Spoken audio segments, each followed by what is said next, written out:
Hello everyone, কেমন আছেন? আমি ভালো আছি। আজকে আপনাদের সঙ্গে একটা অন্য রকমের রেসিপি শেয়ার করছি আজকে ডিমের হালুয়া। এটাও আমি দেখে শিখলাম, আমার দেখে খুব ভালো লাগলো, খেতেও ইচ্ছা করছে। আর বানাচ্ছি তো আপনাদের সঙ্গেও শেয়ার করছি। প্রথমে আমি দুটো ডিম নিয়ে নিয়েছি। কোয়ান্টিটি অনুযায়ী আপনাদের যদি বেশি লোক থাকে তো আপনারা সেইভাবে বেশি ডিম নেবেন। আমার তো কম, আমি আর মেয়ে, তো ওই জন্য দুটো ডিমেরই করছি। ডিমটাকে প্রথমে ফাটিয়ে নিলাম, তারপরে এতে এই যে আমুলিয়ার যে প্যাকেটগুলো হয়, এই যে এই এক প্যাকেট দুধ, এই যে এতটা হয়েছে, এই এক প্যাকেট দুধ দিয়ে দেবো। আর এতটাই মাপ করে চিনি দেবো।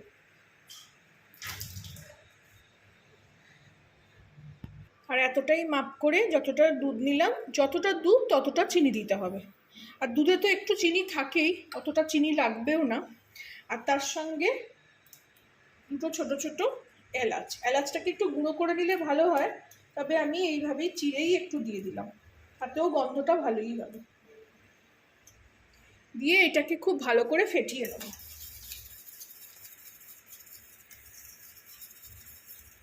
এইভাবে আমি একবার ডিমের রসমালাই করেছিলাম, খুবই ভালো খেতে হয়েছিল। কোনো সময় করলে আবার আপনাদের সঙ্গে শেয়ার করব। দুধ আর ডিম দিয়ে, এই গুঁড়ো দুধ আর ডিম দিয়ে। আর একবার করেছিলাম, অনেক দিন আগেকার কথা বলছি, সেটা সুজির হালুয়াতে ডিম দিয়ে, সেটাও খেতে ভালো হয়েছিল। এগুলো মনে হয় আষ্টানি গন্ধ হবে, কিন্তু কোনো কিছুই হয় না, খুব ভালো খেতে হয়। আমার দেখে এত ইচ্ছে করছিল খেতে, তো না বানিয়ে পারলামই না। আমরা তো অনেক রকম হালুয়া খেয়েছি, আমি নিজেই বানিয়েছি সুজির হালুয়া, মুগ ডালের হালুয়া। তো এতে ভালো করে এটাকে একদম ভালো করে ফেটিয়ে নিলাম। এবার যাব গ্যাসে।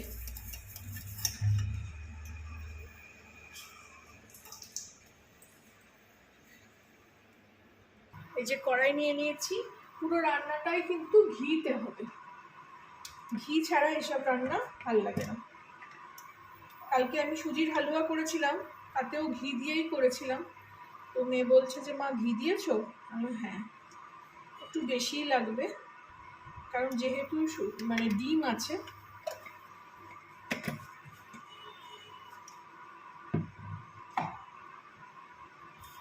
ঘিটা একটু গরম হোক।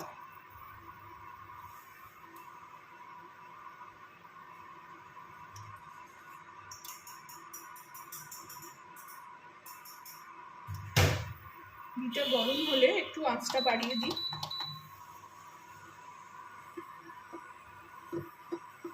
খুব ইজি রান্না, অথচ ভালো লাগবে খুব। আপনারাও বানিয়ে খাবেন এরকমভাবে, যেরকমভাবে শেয়ার করছি। আমিও দেখে শিখেছি, তারপরেই বানাচ্ছি।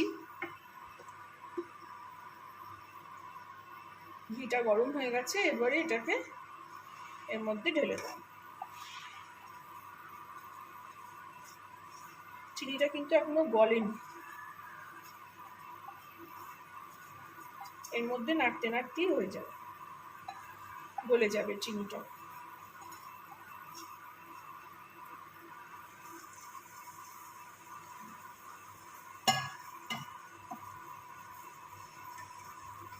এইভাবে কন্টিনিউয়াস নাড়াতে হবে। আঁচটা একটু বাড়িয়ে দিলাম। যতক্ষণ না ঘি ছাড়বে পুরো রান্নাটা থেকে, ততক্ষণ এইভাবে নাড়িয়ে যেতে হবে।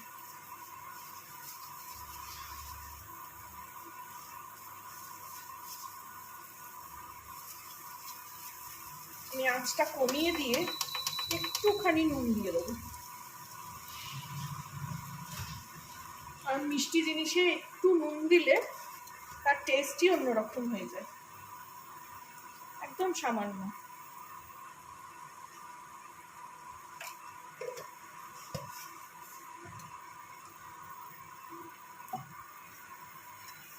এটাকে একটু চেটে নিই, মানে চেঁচে নিই। ডিম জিনিসটা এতই আমার প্রিয় যে দেখলে করতেও ইচ্ছা করে আর নষ্ট করতেও ভালো লাগে।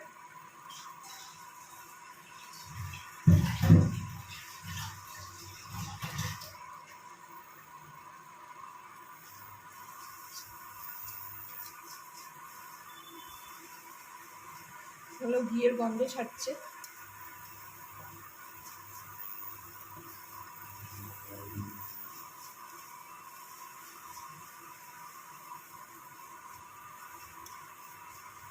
এইভাবে কন্টিনিউয়াসলি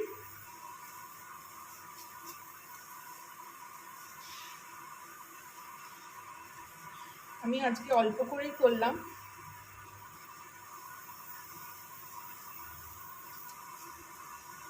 এক্সপেরিমেন্টে রান্না সবসময় কম করতে হয়, তবে আশা করি এটা ঘিয়ের জিনিস তো ভালোই হবে।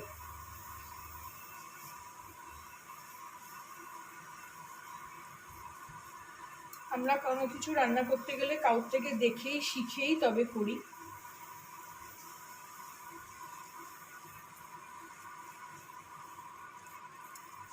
কখনো মা ঠাকুমা দিদিমাদের থেকে শিখেছি, কখনো এখন হচ্ছে ইউটিউব ফেসবুকের যুগ, আমরা এখন সেই থেকে শিখছি।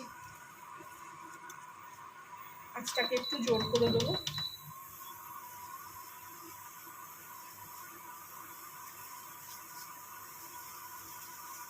কালারটাও কত ভালো লাগছে না?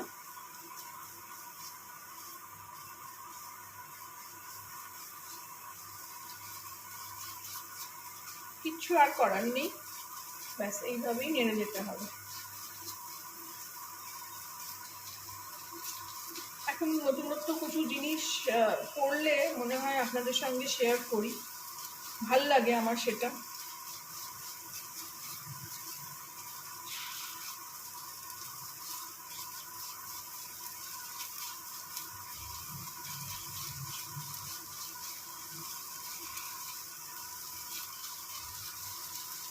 একটুও ডিমের গন্ধ ছাড়ছে না, শুধু ভালো ঘিয়ের গন্ধ ছাড়ছে। একটু ধৈর্য নিয়ে করতে হবে।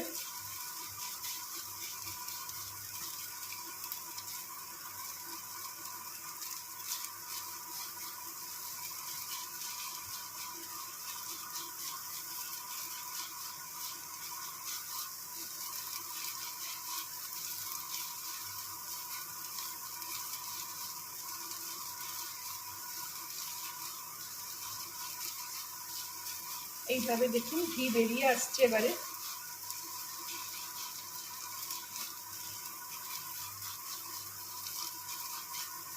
ডেসক্রিপশন বক্সে আমি লিখে দেবো কমেন্টে কেমন হলো খেতে।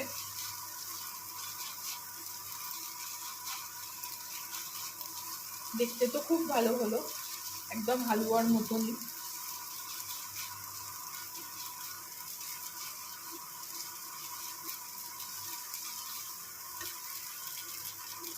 পেঁচে রেডি হয়ে গেল আমার ডিমের হালুয়া। দেখুন তেল বেরিয়ে আসছে, ঘিটা, আর বেশ ঝুরঝুরে হয়ে গেল।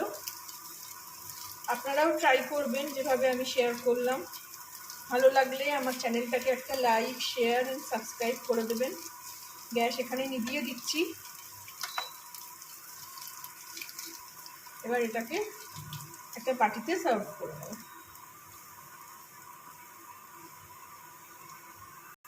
এবার এই স্টিলের কাশিটাতে এটাকে আমি ঢেলে দেবো।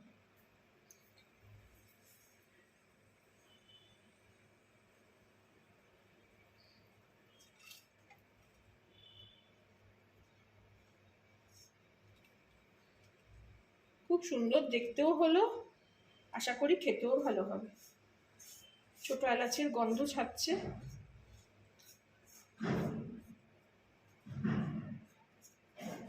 আপনারাও বানিয়ে খাবেন, আমাকে জানাবেন কেমন লাগলো।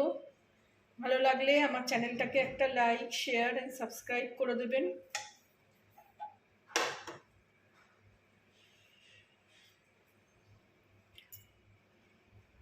Thank you for watching.